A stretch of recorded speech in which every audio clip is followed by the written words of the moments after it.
Hey, it's Abby with the Casey Cruise on Life at 8.5. So one thing about me is that I love going to zoos, and this summer I've actually been going to a lot of different zoos, kind of all around the Midwest, the St. Louis Zoo, the Omaha Zoo, Kansas City Zoo, several times.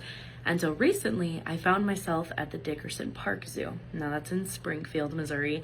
And at this zoo, they have this animal. It's called a king vulture. So if you've never seen a king vulture before, let me spoil it for you.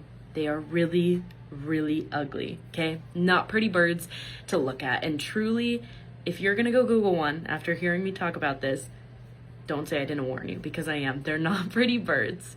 So when I see an animal that I'm not particularly fond of or that I don't really understand, I like to do a little research on it, because I figure if God's made this animal and put it on earth, surely there's some sort of purpose to it.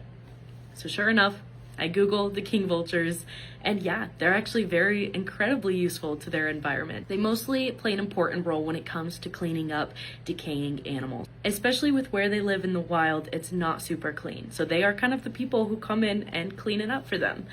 And so, even though they're not beautiful to me, they do serve a purpose.